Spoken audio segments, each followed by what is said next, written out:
വീഡിയോയിലേക്ക് എല്ലാവർക്കും സ്വാഗതം. തുടരെ എന്ന ചിത്രം കണ്ടവർക്ക് കൃത്യമായിട്ട് മനസ്സിലാകുന്ന ഒരു കാര്യമുണ്ട്. ഷൺമുഖൻ എന്ന് പറയുന്ന മോഹൻലാലിൻ്റെ കഥാപാത്രത്തിൻ്റെ അടുത്ത സുഹൃത്തായിട്ട് ഒരു തമിഴിലെ ഒരു സൂപ്പർ നടനോട് അഭിനയിക്കുന്നുണ്ട്. ഒരു ഫോട്ടോഗ്രാഫിയുടെ രൂപത്തിലാണ് അഭിനയിക്കുന്നത്. അതാരും മറ്റാരുമല്ല, വിജയ് സേതുപതിയാണ്. വിജയ് സേതുപതിയും മോഹൻലാലും ഭാഗ്യരാജും കൂടെ നിൽക്കുന്ന ഫോട്ടോഗ്രാഫി ഇതിനകത്ത് ഉപയോഗിച്ചിട്ടുണ്ട്. AI ക്യാമറ കൊണ്ടാണ് ഇത് ഉപയോഗിച്ചിരിക്കുന്നത്. മോഹൻലാലിൻ്റെ പഴയകാലം മോഹൻലാലിനെ ഇതിനകത്ത് കാണിച്ചു തരുന്നുണ്ട്.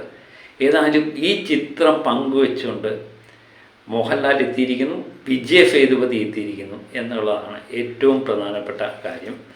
അപ്പം മോഹൻലാൽ ആ ചിത്രം പങ്കുവെച്ചുകൊണ്ട് മോഹൻലാലിൻ്റെ പഴയ സ്നേഹിതനായ അൻപ് എന്ന് കഥ പറഞ്ഞ കഥാപാത്രത്തിലായിരുന്നു വിജയ് സേതുപതി ഇതിനകത്ത് അഭിനയിക്കുന്നത്. ഞാൻ പറഞ്ഞതുപോലെ ഫോട്ടോഗ്രാഫി മാത്രമേ അഭിനയിക്കുന്നുള്ളൂ, ആൾ അഭിനയിക്കുന്നില്ലായിരുന്നു. അപ്പം ഫോട്ടോഗ്രാഫി ഇതിനകത്ത് അഭിനയിക്കാൻ വേണ്ടി വിജയ് സേതുപതിന് അനുവാദം വാങ്ങിയിട്ടുണ്ടായിരുന്നു. അപ്പം അത് പങ്കുവെച്ചുകൊണ്ട് ലാലേട്ടൻ എഴുതിയിരിക്കുന്നു. നമ്മുടെ ആ തുടരും എന്ന ചിത്രത്തിലെ ഗാനം തന്നെയാണ് ഉപയോഗിച്ചിരിക്കുന്നത്. ഒരു കാലം തിരികെ വരും, ചെറുതൂവൽ ചിരി പകരും, തലോടും താനേ കഥ തുടരും എന്ന് പറയുന്ന ആ വരികൾ പങ്കുവെച്ചുകൊണ്ടാണ്. അപ്പോൾ അതിന് മറുപടിയായിട്ട് എന്നോണം ഇൻസ്റ്റയിൽ വിജയ് സേതുപതിയും ആ ചിത്രം പങ്കുവെച്ചുകൊണ്ട് വന്നിട്ടുണ്ട്. അത് സോഷ്യൽ മീഡിയയിൽ വൈറലാകുകയും ചെയ്തു. ഈ രണ്ട് ചിത്രങ്ങളും വൈറലായിട്ടുണ്ട്, രണ്ട് പോസ്റ്റുകളും വൈറലായിട്ടുണ്ട്.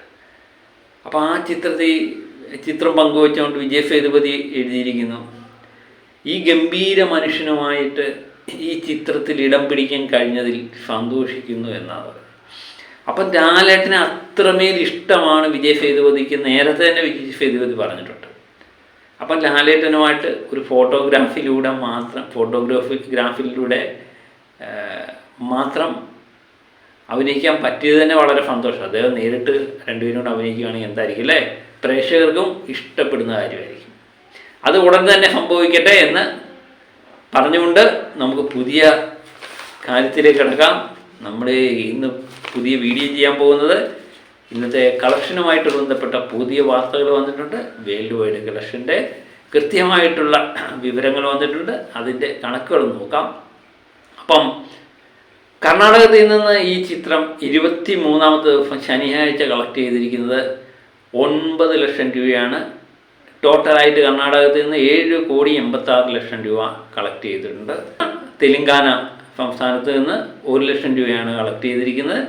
3,49,00,000 രൂപ ഇവിടെ നിന്ന് ചിത്രം ടോട്ടലായിട്ട് കളക്ട് ചെയ്തിരിക്കുന്നു. തമിഴ്നാട്ടിൽ നിന്ന് 8 ലക്ഷം രൂപയാണ് കളക്ട് ചെയ്തിരിക്കുന്നത്. അങ്ങനെ 5,50,00,000 തമിഴ്നാട്ടിലെ കളക്ഷൻ എത്തുന്നു. കേരളത്തിൽ നിന്ന് 1,85,00,000 രൂപ കളക്ട് ചെയ്തതായിട്ട് കാണിക്കുന്നു. അങ്ങനെ 107,70,00,000 കേരളത്തിൽ നിന്ന് കളക്ട് ചെയ്തതായിട്ട് കാണിക്കുന്നു. റെസ്റ്റ് ഓഫ് ഇന്ത്യയിൽ നിന്ന് 2 ലക്ഷം കളക്ട് ചെയ്ത ചിത്രം 4,80,00,000 എത്തുന്നു. അങ്ങനെ ഇന്ത്യ ഗ്രോഫായിട്ടും മൊത്തമായിട്ട് ശനിയാഴ്ച ദിവസം 2,05,00,000 രൂപയാണ് കളക്ട് ചെയ്തത്. അങ്ങനെ ടോട്ടൽ ഇന്ത്യ ഗ്രോഫായിട്ട് കാണിക്കുന്നത് 128,60,00,000 രൂപയാണ്. ഓവർഫിഫിൽ നിന്ന് 90,65,00,000 കളക്ട് ചെയ്ത ചിത്രം ഇന്ത്യ ഗ്രോഫായിട്ട് 128 കോടി ആയിരിക്കുന്ന ചിത്രം. അങ്ങനെ ടോട്ടൽ 219,25,00,000 രൂപ കളക്ട് ചെയ്ത് 219,25,00,000. അങ്ങനെ 219 കോടിയിലേക്ക് എത്തിയിരിക്കുകയാണ് തുടരും എന്ന ചിത്രം. അപ്പോൾ ഇന്നത്തെ കളക്ഷൻ കൊളത്തൂക്കാണ് എന്നുള്ളത് നിശ്ചയമായിട്ട് ഉറപ്പാണ്. കാരണം ഇപ്പം നമുക്ക് ഈ വീഡിയോ ഞാൻ ചെയ്യാൻ വേണ്ടി നോക്കുമ്പം ഏകദേശം 1,32,00,000 രൂപ ഇപ്പം തന്നെ കടന്നിട്ടുണ്ട്. കാരണം ഇന്നലത്തേക്ക് കളക്ഷനോട് അടുപ്പിച്ചുള്ളത് ഇപ്പം തന്നെ ആയിട്ടുണ്ട്. ഏകദേശം 2.5-3 കോടി രൂപയെങ്കിലും പ്രതീക്ഷിക്കാം എന്ന് തോന്നുന്നു. ആ രീതിയിൽ തന്നെയാണ് കേരളത്തിലെ കളക്ഷൻ പോകുന്നത്. വേൾഡ് വൈഡ് നമ്മൾ പ്രതീക്ഷിക്കുന്ന തുക എന്ന് പറയുന്നത് ഒരു 4-5 കോടി റേഞ്ചിൽ തന്നെയാണ്. അത് തന്നെ ഉണ്ടാകട്ടെ. അങ്ങനെ ഈ ഇന്നുകൊണ്ട് 225 കിടക്കുമോ എന്നുള്ളതാണ് നമ്മൾ നോക്കിക്കാണുന്നത്. 225 അല്ലെങ്കിലും 223-24 റേഞ്ചിലേക്ക് എത്താനുള്ള സാധ്യത കാണുന്നുണ്ട്. അപ്പം അങ്ങനെയാണ് പുതിയ തുടരും എന്ന ചിത്രത്തിൻ്റെ കളക്ഷൻ പോകുന്ന പോക്ക്.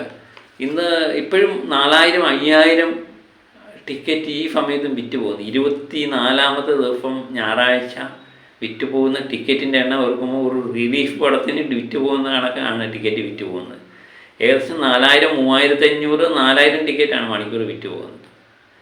അതാണ് തുടരുമെന്ന ചിത്രം മലയാള സിനിമയിൽ ഉണ്ടാക്കിയിരിക്കുന്ന ഓളം. അത് ഉടനെയൊന്നും തീരത്തില്ല.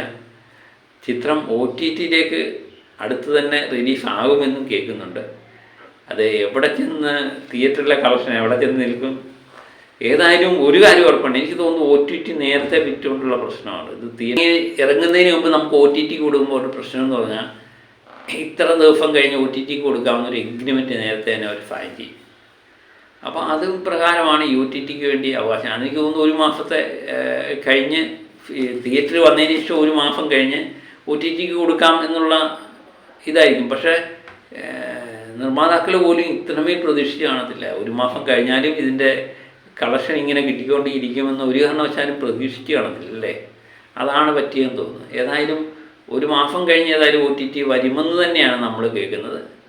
അപ്പോൾ കളക്ഷൻ, തിയേറ്റർ കളക്ഷൻ എന്നാലും നിൽക്കത്തില്ല എന്ന് തോന്നുന്നു അല്ലേ? എങ്ങനെ സംഭവിക്കുമെന്നുള്ളത് നമുക്ക് നോക്കി കാണാം. ഏതായാലും May 30 എനിക്ക് തോന്നുന്നു OTT റിലീസ് ചെയ്യുന്ന ഡേറ്റാണ്. അതിനുവേണ്ടി നമുക്ക് കാത്തിരിക്കാം. അപ്പോൾ ഞായറാഴ്ച കൊലത്തൂക്കാകുമോ എന്നറിയാൻ വേണ്ടി കാത്തിരിക്കാം. ഏതായാലും ഉറപ്പ് ഒരു കൊലത്തൂക്ക് തന്നെ അല്ലേ? അപ്പോൾ മറ്റൊരു വീഡിയോയുമായിട്ട് വീണ്ടും ഞാൻ എത്താം. Okay, by.